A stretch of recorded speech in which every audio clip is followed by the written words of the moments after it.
na fase em que ela, Senhor, vai estar aprendendo, que já é a partir de agora, andando pelo caminho, ao deitar, ao levantar, sentado à mesa, Senhor, criando a Ana Beatriz no caminho do Senhor. No caminho, Senhor, significa, ó Deus, juntamente com ela, dando exemplo, Senhor, ela vai aprender muito mais com as atitudes deles do que com as palavras deles. Mas, Senhor, em tudo, que eles sejam vitoriosos, que eles possam, Senhor, andar segundo a Tua palavra, viver segundo a Tua palavra, Senhor, e eles verão o fruto, ó Deus, de tudo isso na vida de Ana Beatriz. Então, Senhor, declaramos Ana Beatriz consagrada ao Senhor. Ó Deus, ela é do Senhor, que ela cresça em graça, em conhecimento, em favor do Senhor, em saúde física, emocional e espiritual. Que seja ela então forte, quando na sua fase adulta, seja, Senhor, uma moça, uma mulher cheia do Espírito Santo. Oramos, Pai, no nome de Jesus. Amém. Amém. Vocês podem levantar, por favor. Quero passar as suas mãos então, aqui tem um certificadozinho e uma Bíblia, né, já ilustrada para Ana Beatriz. Daqui uns dias ela vai querer essa Bíblia nas mãos dela. Deus abençoe vocês então, né, de uma maneira muito grande, viu?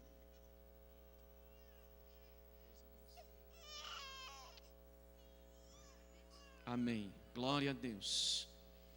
Bendito seja o Senhor, né? Nós vamos orar agora. Você trouxe aí o seu cartão com os nomes das pessoas que você está orando. Vamos orar, vamos abençoar nessa hora, né? É o tempo agora de você se aproximar. O mês de maio é um mês da aproximação. Você tem que aproximar dessas pessoas, né? Falar com elas e se aproximando, né, aos poucos, ou da forma que Deus te dá sabedoria. Então levante aí o seu cartão. Será que alguém ainda não tem um cartão desse com o nome? Então está aqui, ó. Fica com a mão levantada, só um minutinho, abaixa a mão, todo mundo, seu cartão. Quem não tem, fica com a mão levantada. E você vai receber das mãos dos nossos diáconos, das diaconisas, um cartão desse. Você vai colocar 3 nomes de pessoas que ainda não são salvas, pessoas que não têm Jesus. E você vai orar por elas. E então segue a orientação que está aí, mês de abril, maio, junho e julho.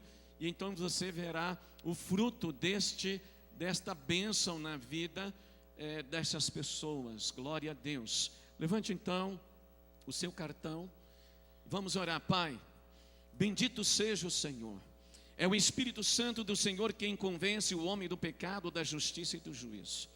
E, Senhor, nós queremos abençoar esses 3 nomes, Senhor. Cada um, ó Deus, apresenta agora 3 nomes de 3 pessoas que ainda não são rendidas a Ti, Senhor. E nós declaramos que elas se renderão, se converterão.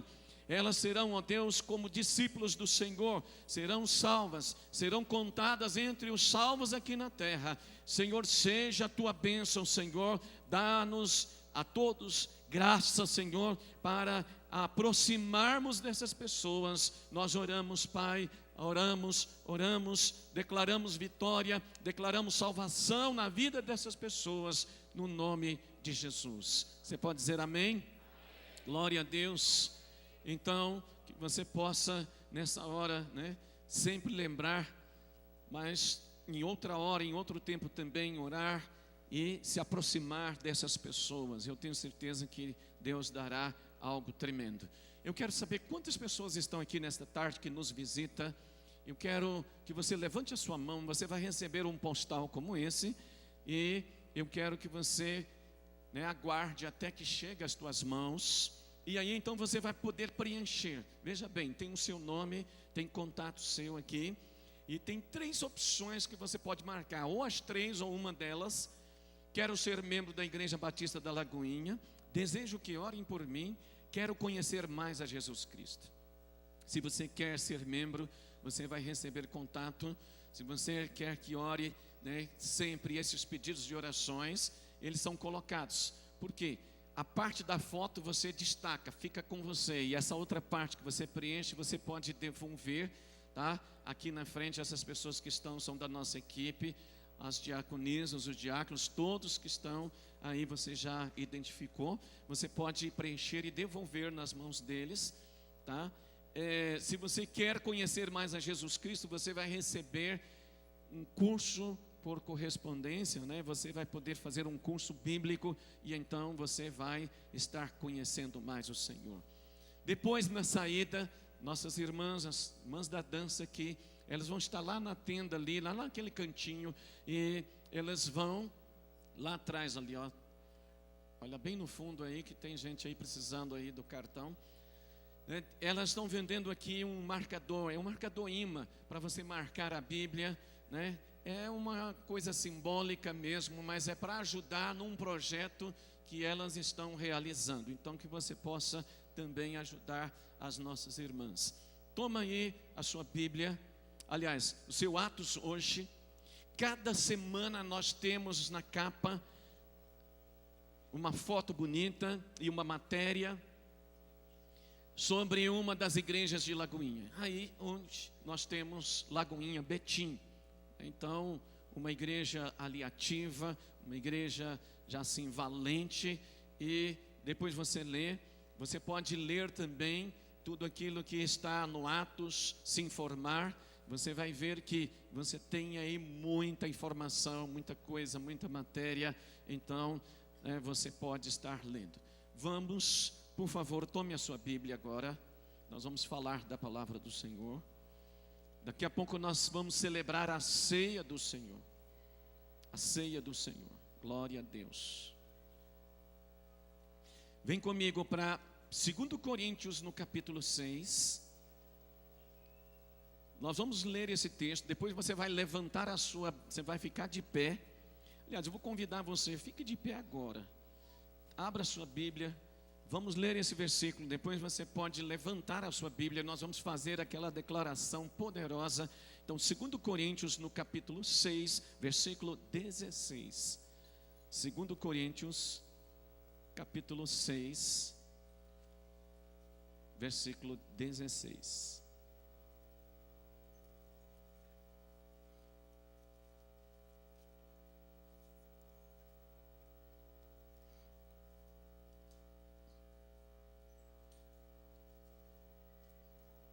Nós vamos ler a parte B desse versículo. Porque a parte A diz assim: que ligação há entre o santuário de Deus e os ídolos? Aí a parte B é esta: porque nós somos santuário do Deus vivente, como Ele próprio disse: habitarei e andarei entre eles, serei o seu Deus e eles serão o meu povo. Glória a Deus. Levante então a sua Bíblia e faça essa declaração comigo, dizendo, vamos lá? Pode. Eu sou o que ela diz que eu sou, eu posso fazer o que ela diz que eu posso fazer. Hoje eu serei tocado pela palavra de Deus. Eu audaciosamente confesso que está alerta, o meu coração está receptivo, eu estou pronto para receber a incorruptível, a indestrutível, sempre viva semente da palavra de Deus. Eu nunca mais serei o mesmo, nunca, nunca, nunca, no nome de Jesus. Feche os seus olhos. Pai, nós estamos aqui diante da Tua palavra, Senhor. Senhor, nós queremos ser edificados, exortados, queremos ser ensinados, queremos sair daqui hoje, Senhor, melhor do que entramos. Por isso, Senhor, que o Espírito Santo nos conceda revelação, sabedoria, no pleno conhecimento de Jesus, de Deus, do Espírito Santo e da palavra. Senhor, que nossas vidas sejam, Senhor, fortalecidas nesta tarde. Oramos no nome de Jesus. Amém. Pode se assentar. Porque nós somos santuário do Deus vivo, ou do Deus vivente, como Ele próprio disse: habitarei e andarei entre eles, serei o seu Deus e eles serão o meu povo. Glória a Deus. Se nós olharmos a palavra de Deus, e principalmente quando nós olhamos com os olhos que Deus nos tem dado, com discernimento, nós vamos entender uma palavra muito forte na palavra de Deus, que é graça. A palavra graça é uma palavra que está em todo o tempo sobre a nossa vida. Nós precisamos da graça de Deus. Se nós lermos, nós vamos ver o texto que diz que todos nós pecamos e fomos despidos ou destituídos da graça, ou da glória, da presença de Deus. Nós precisamos da graça de Deus. Amém? Deus quer ocupar a sua habitação. Os dias que nós estamos vivendo, nós podemos perceber com toda clareza, Deus quer ocupar a sua habitação. Põe a mão assim no seu peito e diga assim para você mesmo, diga assim, né? Fala seu nome, fulano, né? Diga assim: Deus quer ocupar a sua habitação. Um templo que não é feito por pedras ou materiais naturais, mas que se encontra no coração dos seus filhos e de suas filhas. Deus quer ocupar esse lugar na nossa vida. Glória a Deus por isso. É importante discernir então o tempo que nós estamos vivendo, queridos. Lá, um pouco mais à frente, eu vou voltar nesse aspecto que Deus quer ocupar a sua habitação. Sabe por quê? Aqui está escrito: habitarei e andarei entre eles. Habitarei e andarei entre eles. Serei o seu Deus e eles serão o meu povo. Se você olhar desde Gênesis, você vai ver algo. Deus apaixonado por um povo. Deus gosta de povo. Deus ama o povo. Deus ama o povo de uma maneira tão tremenda na terra, que está escrito lá em João 3,16, que Ele amou o mundo. No fundo, Ele amou o povo da terra, de tal maneira que Ele deu seu único filho, seu filho unigênito, para que todo aquele dentre o povo crê. Então veja bem como que é tremendo o amor de Deus para conosco. Mas nós vamos olhar um outro texto agora já de início. Vem comigo em 2 Timóteo capítulo 3. 2 Timóteo capítulo 3, verso 1. Nós precisamos discernir então o tempo que nós estamos vivendo. Então vamos ler aqui 2 Timóteo capítulo 3, verso 1. Sabe, porém, isto, 2 pontos. Nos últimos dias sobrevirão tempos difíceis, pois os homens serão egoístas, avarentos, jactanciosos, arrogantes, blasfemadores, desobedientes aos pais, ingratos, irreverentes, desafeiçoados, implacáveis, caluniadores, sem domínio de si, cruéis, inimigos do bem, traidores, atrevidos, enfatuados, mais amigos dos prazeres do que amigos de Deus, tendo forma de piedade, negando-lhe entretanto o poder. Foge também destes. Até aí. O apóstolo Paulo aqui, ele não está descrevendo na realidade a sociedade de um modo geral. O apóstolo Paulo aqui, ele está descrevendo a igreja. Essas pessoas que ele está se referindo a pessoas na igreja. Diga-se misericórdia. E ele prossegue. Quando nós olhamos o verso 5, ele diz assim: tendo forma de piedade, negando-lhe entretanto o poder, foge também destes. E ele está te recomendando para fugir desse tipo de pessoas. E ele está dizendo: eles agirão como se fossem religiosos, mas rejeitarão o poder que poderia torná-los semelhantes a Deus, aqueles que crerem ou que carregam a glória de Deus. Quem é semelhante a Deus? Semelhante a Deus é aquele que carrega em si a glória de Deus. Semelhante a Deus é aquele que, o texto que nós lemos no primeiro momento, é a habitação do Deus vivo.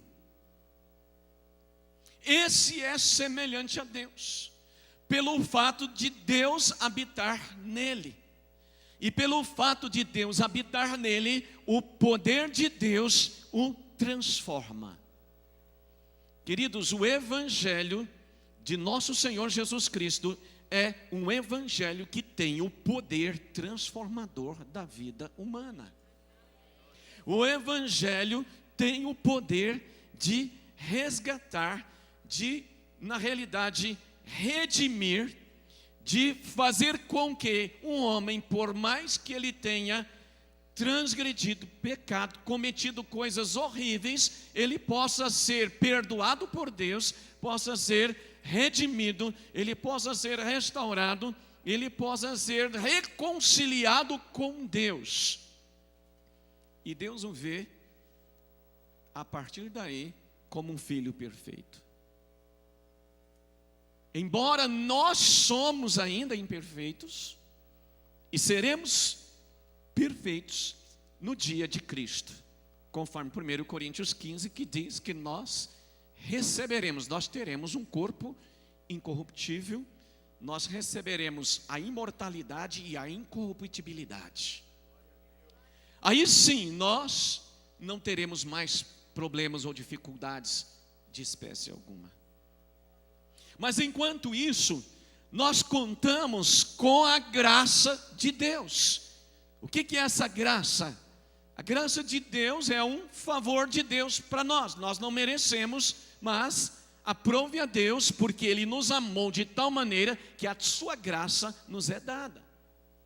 Só o fato dele amar e Jesus ter vindo a essa terra como homem e ter cumprido um propósito, morrido na cruz, para nos reconciliar com Deus, é prova não apenas do grande amor, mas de uma graça tremenda.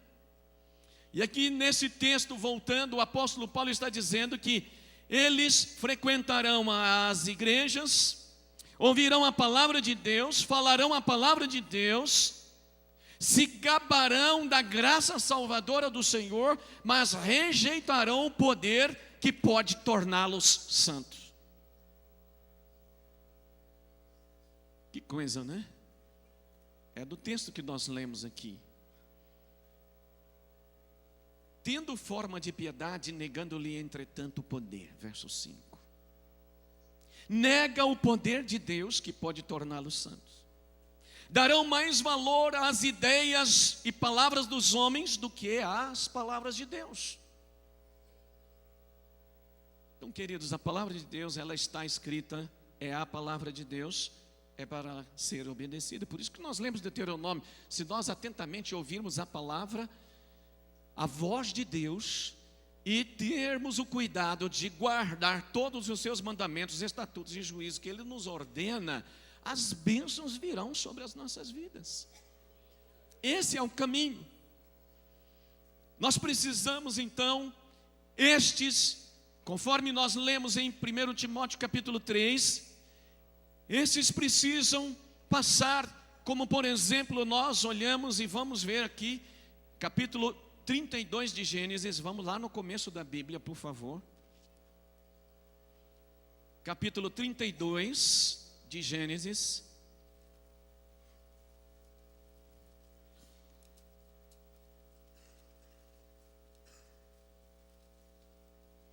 Capítulo 32 de Gênesis.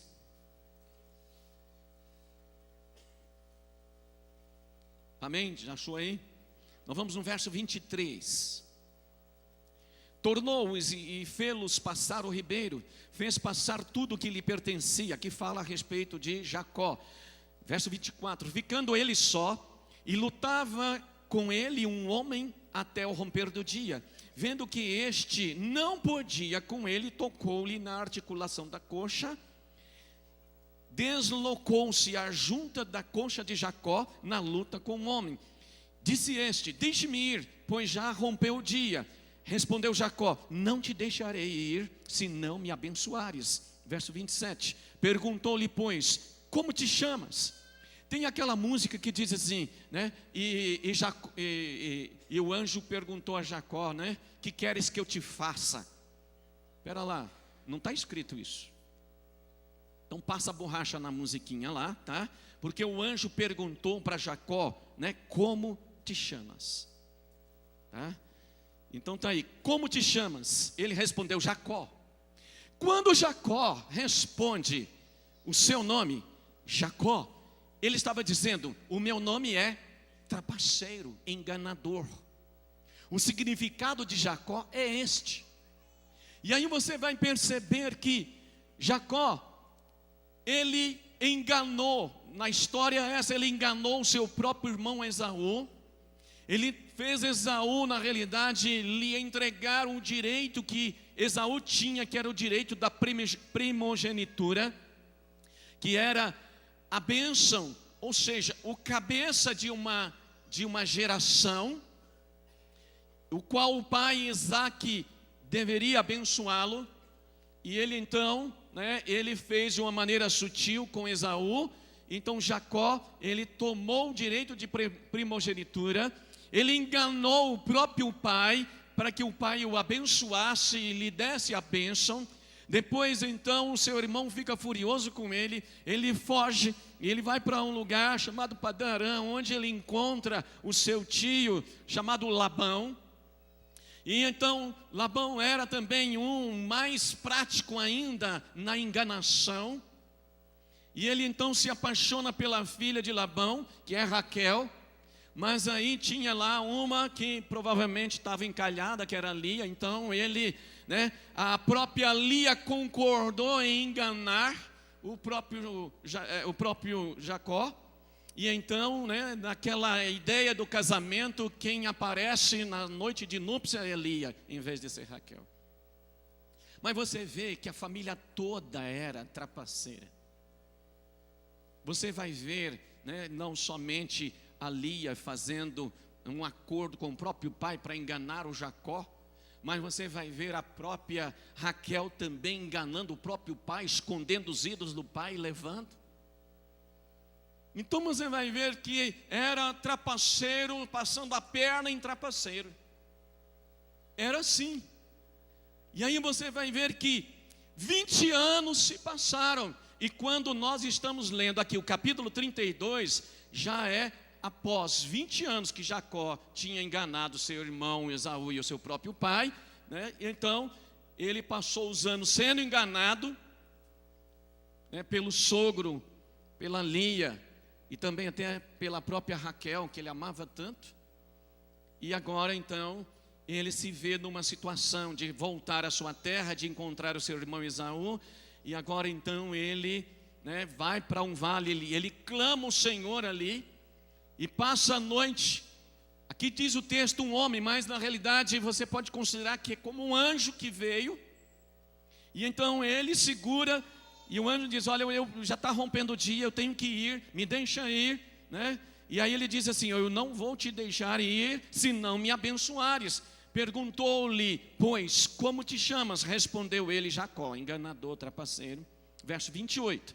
Então disse: já não te chamarás Jacó, e sim Israel, pois como um príncipe lutaste com Deus e com os homens e prevaleceste. Olha só o que aconteceu. Tornou Jacó, dizem: rogo-te, como te chamas? Respondeu ele: por que me perguntas pelo meu nome? E o abençoou ali. Aquele lugar chamou Jacó Peniel, pois disse: vi a Deus face a face, e a minha vida foi salva. Nasceu-lhe o sol quando ele atravessava Peniel e manquejava de uma coxa. Por isso, os filhos de Israel não... só até aí. Mas aí você vai perceber o seguinte, que Deus o abençoou, e ele diz assim: eu vi Deus face a face, e a minha vida foi salva. Ou seja, vi Deus face a face. E aqui este homem diz a ele: porque como príncipe lutaste com Deus. Israel significa príncipe. Ele troca o nome dele, agora já não é mais o Jacó, já não é mais o enganador. Jacó, então, ele precisou 30 anos, aliás 20 anos. Aí você pensa bem, durante os 20 anos, Jacó foi abençoado por Deus. O que ele pôs a mão para fazer, os rebanhos de seu sogro Labão prosperaram, as ovelhas davam crias de uma forma assim tremenda, numa fertilidade tremenda.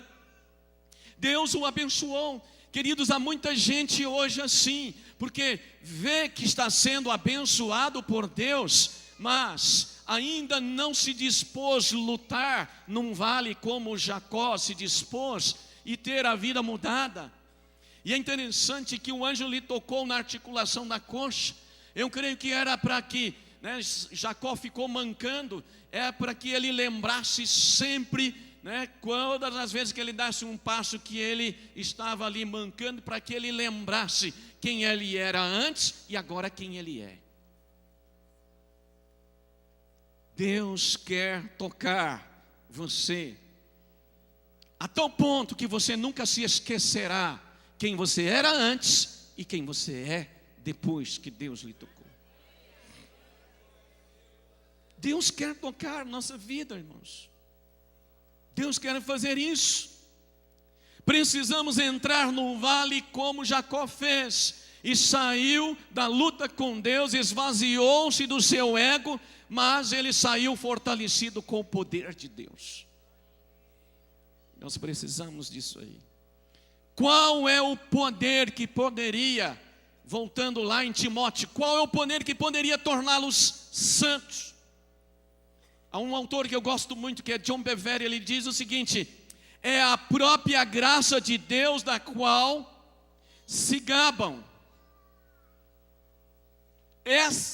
Esse é o poder é a graça de Deus, que aquele povo se gabava tanto, que poderia torná-los santos. Nos dias de hoje, a graça, muitas vezes é ensinada e ela é crida em nossas igrejas, não é a verdadeira graça, mas uma distorção dela. E isto é o resultado de darmos muita ênfase à bondade de Deus e negligenciarmos o temor de Deus. Diga assim: eu não posso negligenciar o temor de Deus na minha vida. Quando nós lemos a palavra, diz: o temor de Deus é o princípio da sabedoria. E a sabedoria é algo tremendo. Nós lemos o primeiro texto de hoje, Provérbios 3. Veja bem, nós não podemos, temos que dar ênfase à bondade de Deus, mas temos que dar ênfase igualmente, em alguns momentos até mais, sobre o temor de Deus. A graça não é desculpa. A graça não é desculpa. Sabe o que significa a graça? A graça é uma capacitação que vem de Deus. A graça não é desculpa. Sabe que tem tanta gente: eu vivo na era da graça, eu vivo no tempo da graça. E aí pode detonar, fazer o que quer, porque vive na graça. A graça me alcança. Sabe o que significa isso? Bonhoeffer, um pastor da época de Hitler, um pastor alemão, não o cãozinho, mas um pastor, ele era de fato alemão, Bonhoeffer. Esse homem foi enforcado por Hitler. Ele dizia o seguinte, ele falava sobre a graça barata. Ele falou sobre isso. Tornar a graça barata, que não é barata, foi custosa, custou a vida de nosso Senhor Jesus Cristo. Tornar a graça barata é usar a graça como desculpa. desculpa para errar, para pecar. Embora a graça cubra, ela não é apenas cobertura. A graça nos permite e nos capacita a vivermos uma vida de santidade e de obediência à autoridade de Deus. Você pode dizer amém? Vamos ver um texto aqui em Hebreus. Vamos lá em Hebreus, capítulo 12, os versos 28 e 29. Dizem assim: por isso, recebendo nós um reino inabalável, retenhamos a graça pela qual sirvamos a Deus de modo agradável, com reverência e santo temor. Que fala das duas palavras, de graça e do temor. Verso 29, porque o nosso Deus é fogo consumidor. A expressão nosso Deus é fogo consumidor, aqui tem a ver com o juízo de Deus. Não pense um homem que na terra ele vai fazer e vai fazer e vai ficar impune. A Bíblia não fala isso. A graça é a essência do poder que está por trás de uma vida de obediência.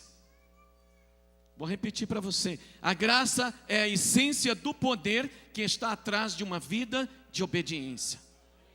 Ela é validação ou a prova da salvação. Glória a Deus. Vamos ver outro texto, Efésios capítulo 2. Efésios capítulo 2, nós vamos ler versículo 8. 2:8. Porque pela graça sois salvos, mediante a fé. Isto não vem de vós, é dom de Deus. Glória a Deus, amém. É dom de Deus, é dom de Deus. Diga assim, é dom de Deus. A graça é um dom de Deus para a minha vida. Outro texto que nós podemos ler, vem Romanos capítulo 3. Romanos capítulo 3. Romanos capítulo 3, os versículos 21 até o 26. Mas agora sem lei se manifestou. Todo mundo achou aí? Amém? 3, 21. Romanos 3, 21. Mas agora sem lei se manifestou a justiça de Deus, testemunhada pela lei e pelos profetas. Justiça de Deus mediante a fé em Cristo Jesus, para todos e sobre todos os que creem, porque não há distinção, pois todos pecaram e carecem da glória de Deus, sendo justificados gratuitamente por sua graça. A graça que nos justifica, pela sua graça, mediante a redenção que há em Cristo Jesus, a quem Deus propôs no seu sangue como propiciação, mediante a fé, para manifestar a sua justiça, por ter Deus, na sua tolerância, deixado impunes os pecados anteriormente cometidos, tendo em vista a manifestação da sua justiça no tempo presente, para Ele mesmo ser justo e o justificador daquele que tem fé em Jesus. Diga assim, graças a Deus, que Jesus foi justo e se tornou o meu justificador. Glória a Deus, aleluia. Ele se tornou o nosso justificador. O justificador daquele que tem fé em Jesus. Por isso a importância, quando nós fazemos esse momento, de oportunidade para que você entregue a sua vida ao Senhor. No fundo, uma vida sem vida, uma vida morta, e você a entrega ao Senhor, e aí então você passa a ter vida. Porque ao ser justificado, o que é ser justificado? Jesus, o nosso justificador. Mas o que é ser justificado? Ser justificado é ser ou se tornar. E quem faz isso? Quem foi o justificador? Jesus. Mas quem nos absorveu? Quem nos absorveu? No fundo, se você pensar, se você fizer uma lista de dívida, tá? Vem comigo em Colossenses que eu vou te mostrar essa dívida. Colossenses capítulo 2.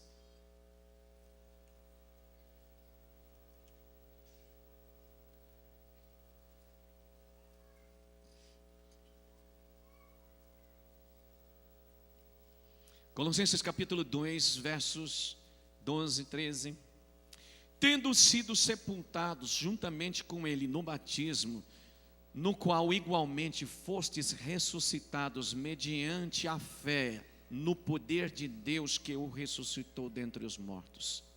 Verso 13 diz assim: e a vós outros que estáveis mortos pelas vossas transgressões e incircuncisão da vossa carne. Olha aqui, vamos repetir. E a vós outros que estáveis mortos pelas vossas transgressões, mortos, e pela incircuncisão da vossa carne, vos deu vida juntamente com ele, perdoando todos os nossos delitos, e tendo cancelado o escrito de dívida, que era contra nós e que constava de ordenanças, o qual nos era prejudicial, removeu-o inteiramente, encravando-o na cruz. É como você tinha notas promissórias que você devia a Deus, por causa dos seus pecados, da sua rebelião contra Deus, por causa das iniquidades, por causa de toda a maldade cometida por você. Então, o que Jesus fez? Jesus, ele pagou o preço dessa dívida.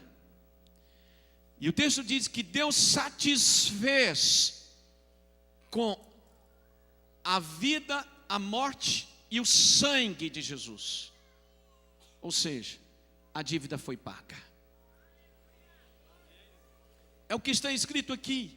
A dívida foi paga, tendo cancelado o escrito de dívida que era contra nós e que constava de ordenanças, o qual nos era prejudicial, removeu inteiramente, encravando na cruz. Sabe por que Jesus pagou? Porque Jesus pegou todas as nossas notas promissórias e quando ele foi pregado na cruz, todas as nossas notas promissórias foram pregadas na cruz também junto com ele. Todos os nossos pecados foram pregados na cruz. A cruz é poderosa. A cruz mata. E Bonhoeffer diz que a graça sem a cruz é perdoar, entre aspas, o pecador, mas sem arrependimento. A graça barata no sentido de não tem valor. É quando nós desprezamos o valor da graça. A graça não é barata. Ela custou um preço muito alto. E quem pagou o próprio preço foi o próprio Deus. O próprio preço foi pago pelo próprio Deus. Diga assim, graças a Deus. Aleluia. Deixa eu correr aqui que nós vamos celebrar a ceia ainda. Não tornemos a graça de Deus então barata. Queremos ser salvos, mas que só Cristo passe pela morte, sem cruz para nós, sem destronamento do eu, sem morte, mas condenamos a nós mesmos a fraquezas, a esterilidades espirituais. E Lucas 9:23, Jesus diz: aquele que quiser ser meu discípulo, negue-se a si mesmo, dia a dia, tome a sua cruz e siga-me. Dia a dia. Nós temos que morrer para este eu. Todos nós precisamos ter um líder em quem prestar contas. Aqui é só uma recomendação para você. É importante ter alguém com você, ter alguém para orientar você. Se nós olharmos uma definição sobre o pecado, se a gente olhar a definição de pecado segundo a Bíblia, fundamentado na Bíblia, nós vamos entender o seguinte: pecado é, em desespero, não querer ser quem é diante de Deus. Você entendeu isso? Você entendeu? Vou repetir para você. Pecado é, em desespero, não querer ser quem se é diante de Deus. É querer fazer prevalecer o seu eu, não querer que esse eu morra, mas que ele prevaleça. Olha como isso é sério. Fé é eu sendo o que é, ou o que sou, tá? Então vamos melhorar. Fé é o eu sendo o que é e desejando ser o que é, apoiar-se com transparência em Deus.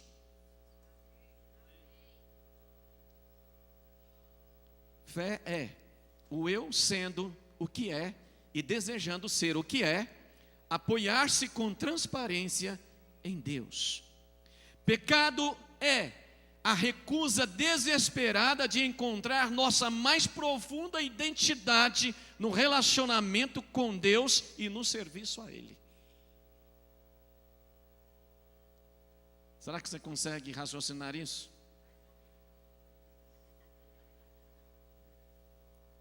Pecado é tentar nos tornar nós mesmos. Pecado é tentar nos tornar nós mesmos, adquirir uma identidade alienada de Deus. Isso é pecado. Kierkegaard,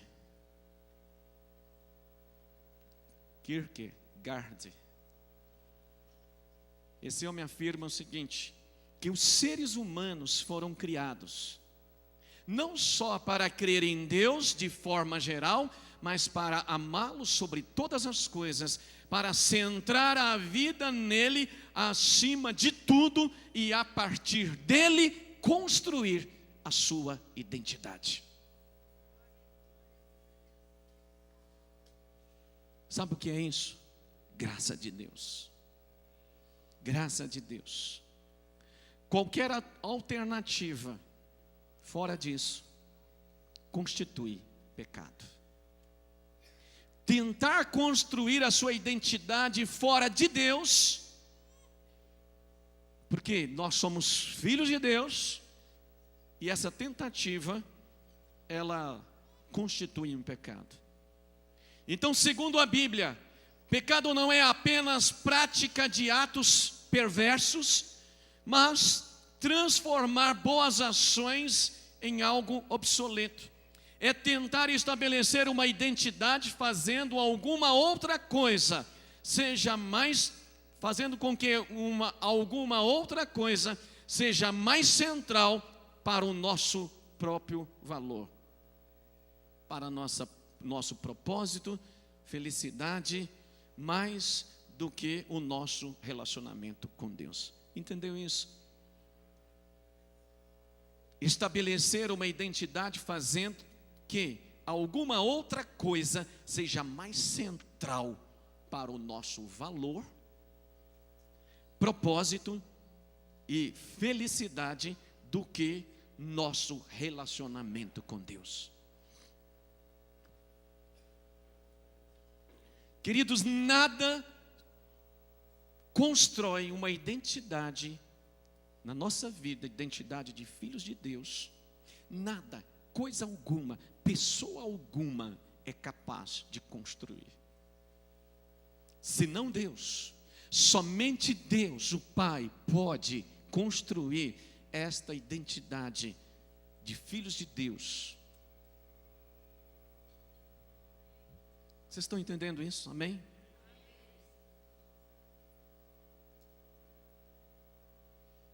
Quando você sabe quem você é de fato em Deus, você sabe que a graça de Deus está sendo entregue a você a todos os dias, a todas as manhãs. Que ela se renova, que o amor de Deus, que a graça, as misericórdias de Deus se renovam todas as manhãs sobre a sua vida. Que Deus é aquele que está com você em todo o tempo. Então, queridos, vamos voltar nesse texto lá de 2 Timóteo 3. Quando nós olhamos esse texto, não vou lê-lo de novo, mas no versículo 13 diz assim: mas os homens perversos e impetuosos, ou impostores, irão de mal a pior. Os homens perversos e impostores irão de mal a pior, enganando e sendo enganados. Você sabe na Bíblia, um trio que foi de mal a pior e que enganaram a si mesmos e enganaram os outros? Eli, os filhos Ofni e Finéias. Eles enganaram a si mesmos, enganaram o povo. Impressionante, se você olhar a história, você vai ver como que eles fizeram. Aí eu faço uma pergunta para você: qual é o seu lugar de influência? Porque a Bíblia diz que nós somos o sal e nós somos a luz. Nós somos o sal da terra e a luz do mundo. Ou seja, nós, como filhos de Deus, que temos uma identidade que vem da parte de nosso Pai, que é Deus, nós então temos um lugar de influência nessa terra.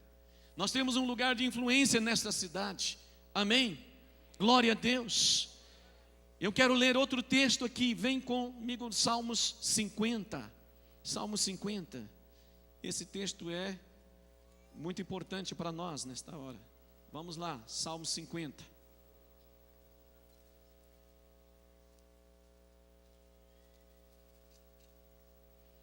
Salmo 50, verso 16.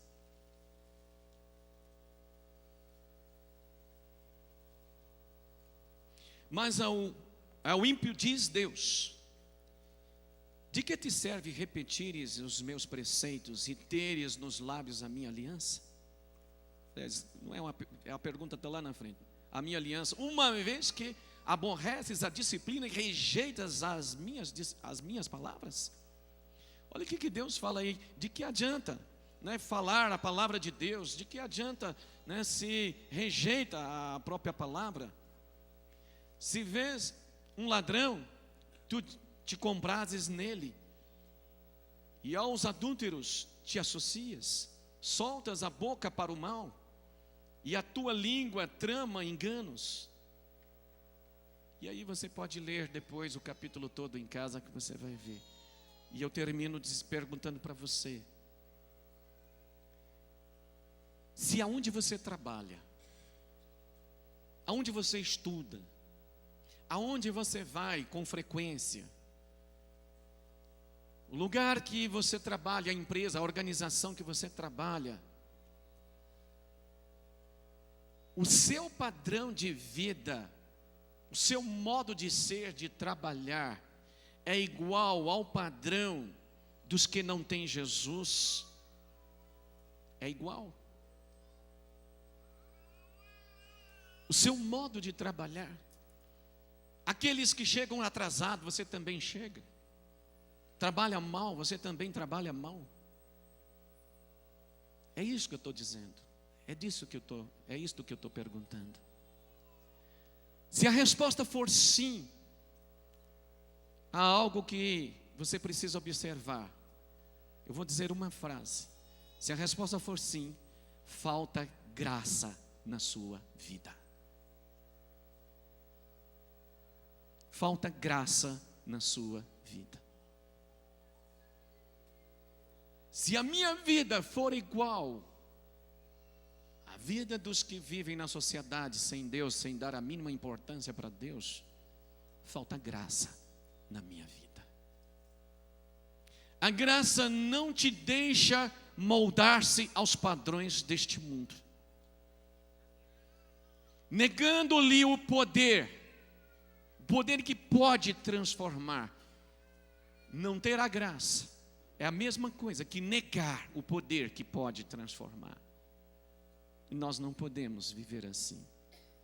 Temos que ter esperanças. Amém? Nós temos que ter esperança, temos que olhar para o Evangelho de Jesus e ver que Ele é tremendo. Eu quero que os diáconos se aproximem, por favor. Pedi o pastor Vicente para passar às mãos dos diáconos as bandejas da ceia. Olha só, fique olhando para mim. Deixa as mãos, as diaconisas bonitas aí, mas olha para mim. Temos que ter esperança de que o Evangelho é transformador, é poderoso para transformar nossas vidas, para salvar as nossas vidas, amém? Glória a Deus. Você sabe, a esperança tem um inimigo. A esperança tem um inimigo. Você quer saber? Quem quer saber qual é o inimigo da esperança? Vem domingo que vem de novo que eu te falo.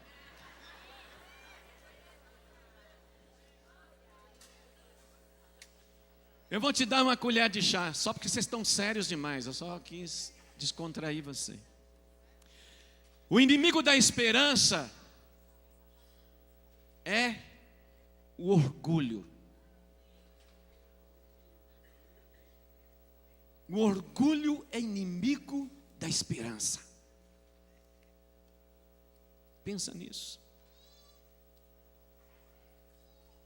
Porque o orgulho não me deixa ver, não te deixa ver, olhar para a palavra de Deus e acreditar e ter esperança que ela vai se cumprir na minha vida, na sua. Mas eu quero lhe dizer, Deus quer ocupar a sua habitação, que é você, completa.